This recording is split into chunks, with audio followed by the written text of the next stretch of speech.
Seven, six, five, four, three, two, one. You'll never have the sacred stone. Oh, this you crazy mother.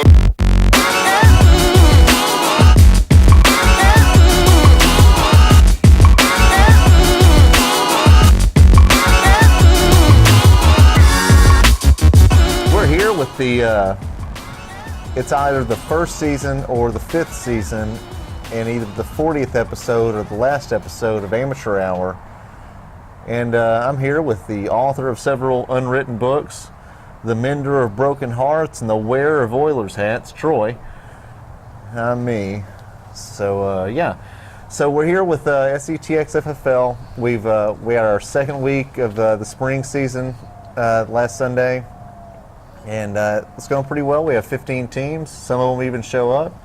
So, Things Troy, are what are going your pretty thoughts good. on I think the we've first got some couple good weeks? athletes. Some of the best athletes around the area are playing in the league, and we've had some good games so far. Some good high-scoring games, some real close games. It gets better every year. We've had a lot of newcomers, but a lot of the old guys that have played around the area for a long time, and we're just I think we're expanding every year, and it's exciting. Okay. Do we have any terrible athletes playing this year? We have athletes of all abilities playing in our flag football league. Okay. And Good. so, yes. We have better, I would say we have better athletics than your average casino in Lake Charles. There you go. The patrons, not the staff. The staff would take any team in the league. If you found a decent staff at LaBerge, they would destroy the champions. You know, the dealers, they'd be, yeah, those guys are on top of stuff. But, okay, so having said that, do you have any teams that you're surprised about, that how well they've done or how poorly they've done? Not surprised. I just think some teams have made some improvements from the last few years. Okay. The Expendables have gotten a lot better since the last season was their first season in the league, and they had some troubles. They seem to have got a rhythm now. They've got some good players, and they're kind of cohesive now, and they've got some they've scored a lot of points. They're figuring things out. Okay, is it at all amazing to you that the Showstoppers have like 7 people that can play quarterback, or is that their roster is made up of, can you play quarterback? Yeah, Yes. it's just a That's lot of quiet people that can play quarterback. You know, I'm pretty impressed with how the 409 boys look. You know, the new guy they have playing quarterback's pretty good. I think his name's Patrick. I think it's Patrick Riley, but he looks really good. I think the Spartans look great. With I think Tootie's actually playing quarterback with them, but he wasn't there last week. They still won against the Showstoppers, so I think they look pretty good. I think the Herd looks like garbage, like hot trash. The Herd is always a second half sputter to the end kind of team. They'll eventually they'll do something. For anyone who doesn't know, Troy and I play on the Herd, and we're old, and that's okay. But it's all right. It's all we have to hang on to. Yeah. I'm Okay. impressed. I've been impressed with the average Joes. They have some good athletes on that team. They're putting it all together, but when they get it all together, I think that's going to be a good team heading towards the playoffs. They've got some good athletes. Could they possibly be called the above average Joes? Yeah. Oh, yeah. Well, as long as they don't come up against the Globo Gym Purple Cobras, I think they'll do all right. You know. Although, in the movie version of that, they didn't win. The average Joe's got the best of them. But Thanks yeah. to Chuck Norris. You know, so all right. So having said all that, what is your prediction on the champion of the Spring League 2017? Well, watching. In other words, though, here's the thing: if you had to wager your car, and not at one of those title loan places, because you'll never win those things, but if you had to wager your car for your prediction here, what would be your prediction of the winner of the Spring League? Well, if I was going to Pete Rose it, I would take the Herd every time. But as to win? To win it, because Pete Rose never. We can't guarantee that. He only bet against. Well, he never bet against his own team. But Pete Rose would do terrible with that then. Watching the first 2 weeks, the Jack boys are very athletic. Or the loose cannons are very athletic. They're going to put pressure on every team. They have a great offense, and they're just so fast on defense. They know how to frustrate quarterbacks and receivers. They're going to be very hard to beat. The Spartans, very athletic as well. They've got a good system, good players. And the same with 409 boys. They've been together a while, and they know how to make plays on the field. And I think one of those three teams are going to be, and then the Showstoppers always pull it together in the playoffs and make a good run. So it's anybody's game right now. Well, any decent bookie would tell you to pick one. So if you had to pick a team, I'm betting my car on Yeah, you're betting your car. My car, I'm going to say I'll give the Loose Cannons the edge. They've got the 4-1 odds to win it all. Loose Cannons, okay. I think I'm going to go with the Spartans. My reason for the Spartans is I like how their jerseys look. Chris Bronson is a super nice guy. Their cars mostly look pretty clean, and they play football pretty well. So I'm thinking that I like Tootie at quarterback. He's done it forever. I think the 409 boys have a good team, but I think that once they come up with another athletic team, they're going to struggle a little bit. And I think that the Loose Cannons, I just feel like the Spartans are more together. So that's how I feel about all that. But I think those three are the best teams. With us coming in 13th or 14th easily. I think we'll squeeze into that 12th spot like you wouldn't believe. Let's get that 8th spot in the playoffs. Yeah, we'll sneak into the playoffs.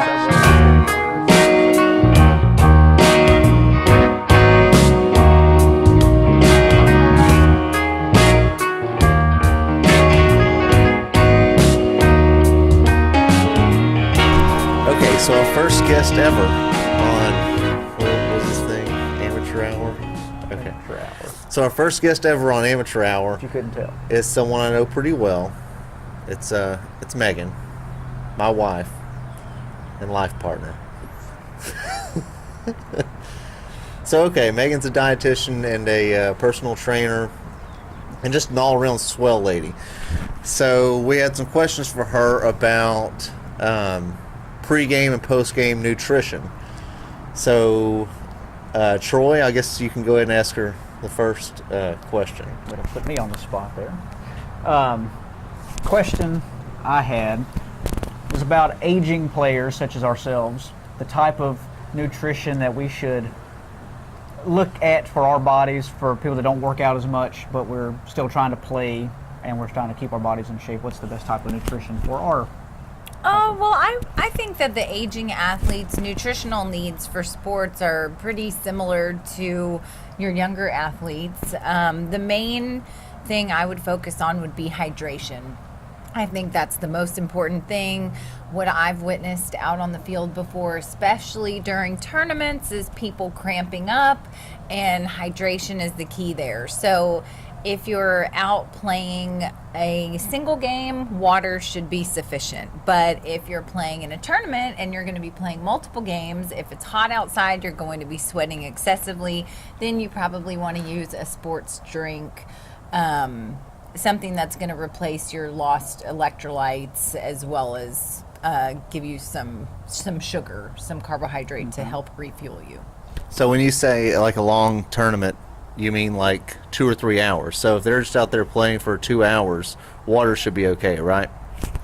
If you're playing in one game or 2 games, water should be okay. But if you're going to be playing in more than that, and you'll be, even if you're not playing all day, if you're going to be out there in the sun all day sweating, you're going to need to replace what you're losing through your sweat. So I would use the sports type drinks for long days out in the heat sweating, and water for just one game.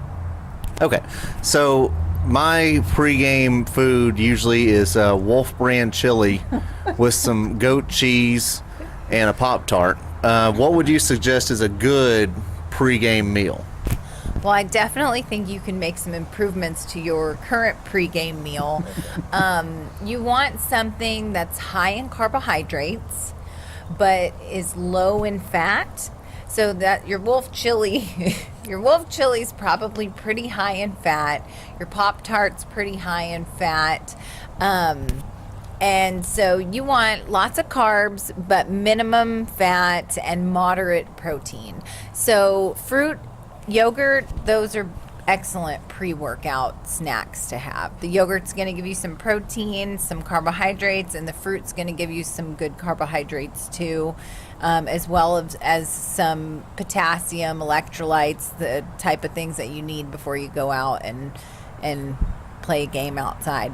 Can you give me some examples? Fruit, yogurt, milk. Milk is, low-fat milk would be okay. It's got carbohydrates, it's got a moderate amount of protein, and it's low in fat. So something like that. Crackers with some raisins, dried fruit is good. That's going back to easy, the something you hydration. can bring Speaking out of that, to the people field. take a lot of supplements, different types of things for, I don't know, muscle mass and things like that. You have to drink a lot of water for those. A lot of people have cramping situations for taking a lot of supplements, but not hydrating enough. Fluids. Yeah, you see that a lot. We see a lot, and I think that could be a cramping situation as well. It absolutely could be. I'm not a big proponent of supplements. I don't personally use a lot of supplements. I don't have any problem with them, but I think if you just drink an adequate amount of water, and I can't think off the top of my head what a normal person's water intake should be daily. I'd have to look that up and tell you an exact number. Okay, but if a person if a person drinks water, if they drink 8 cups a day of water, I know that's been proven to not be essential. That should but be fine. if you drink 8 cups a day of water, that should cover. That should cover their hydration needs. All right, got it. Okay, so For the level of athletics that we're talking about today, yes. okay, all right. So you've been out to the field and a couple of times, I guess. Many times. Okay, what? And I've enjoyed every minute of it. Okay, what is the most egregious nutrition violation you see out there? Probably overconsumption of sugary beverages that don't have the healthy nutrients in them that your sports drinks are going to give you. The sports drinks are going to have sugar in them, which you need, but they're also going to have your electrolytes added, sodium, potassium, that sort of thing, to replace what you're losing in sweat. I actually many times have helped pick up trash that's left on the fields after the tournaments and games, and we pick up a lot of soda bottles. So soda will give you the carbohydrates, the sugars that you need, but it's not going to give you any nutrients that are beneficial. So I would say use of sugary beverages that are not high nutrient, just high sugar. So I should stop drinking that 2-liter Dr. Pepper before every game. Huh? Yeah.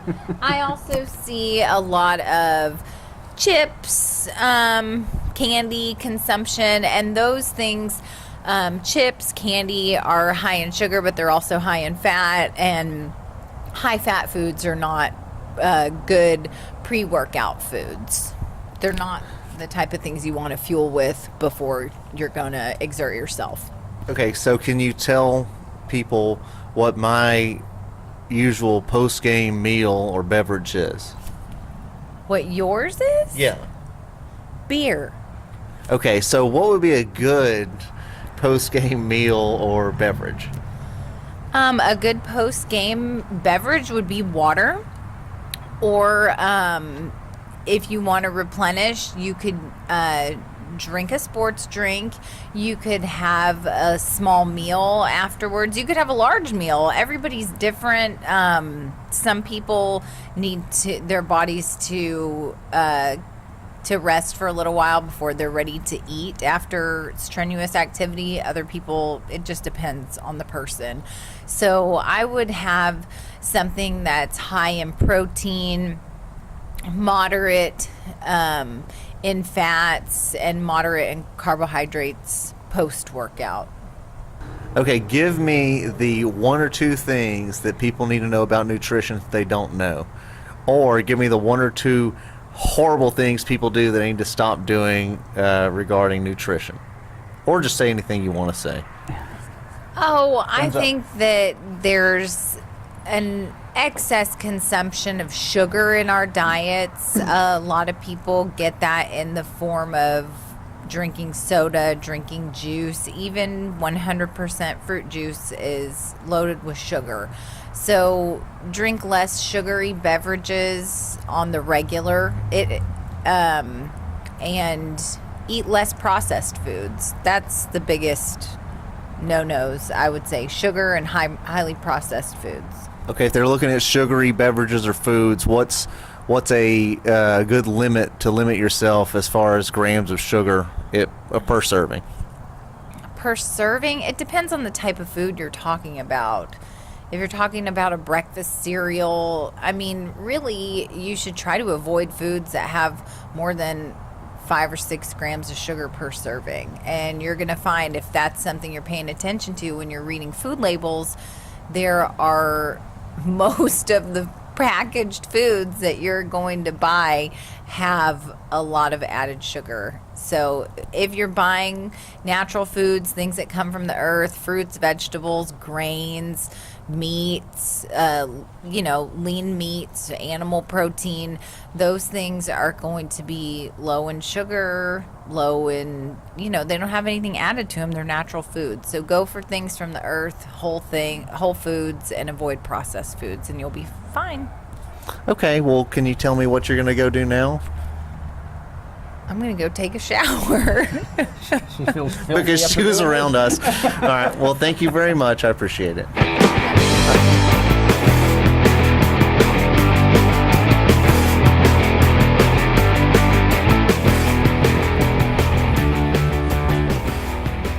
All right, so we're going to go ahead and revisit the topic from season 2 a couple of years ago.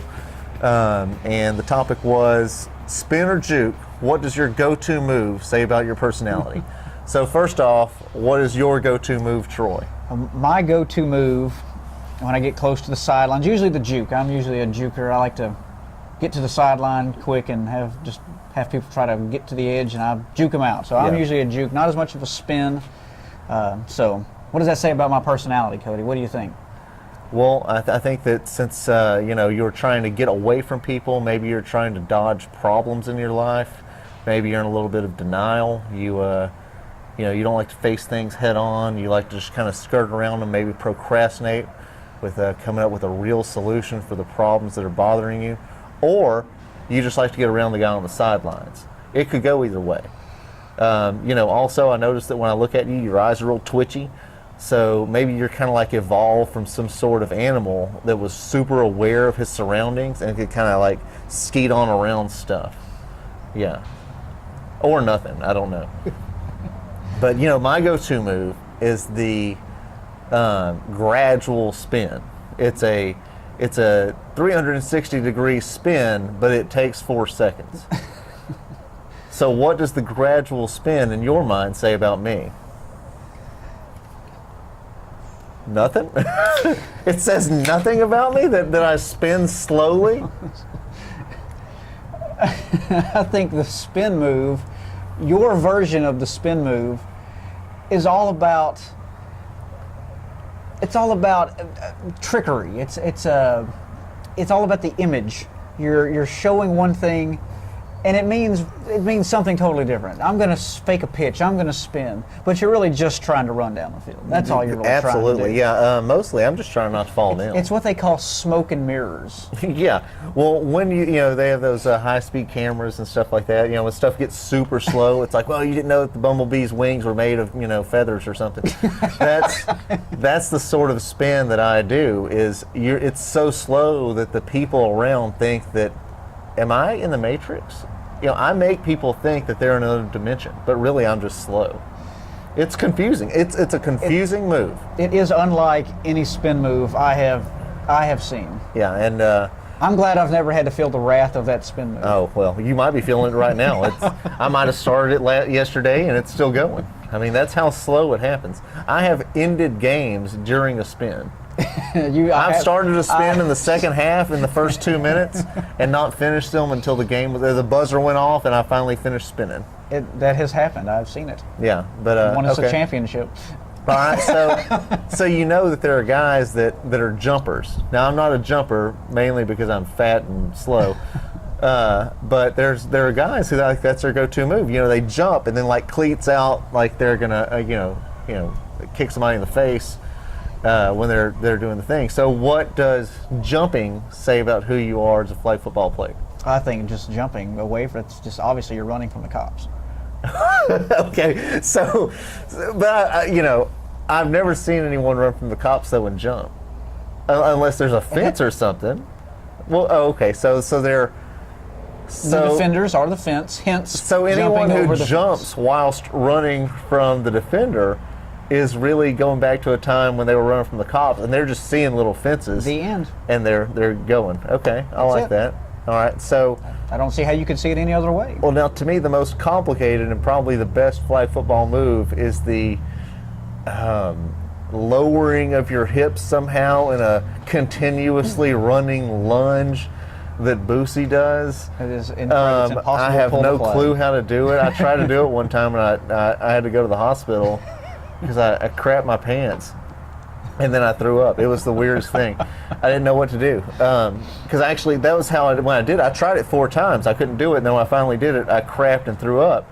So I'm wondering, is he superhuman? Or does he just have like a really nice innards that doesn't make him do that? Because I'm telling you, I did it one time and everything went wrong. So what does that say about your personality?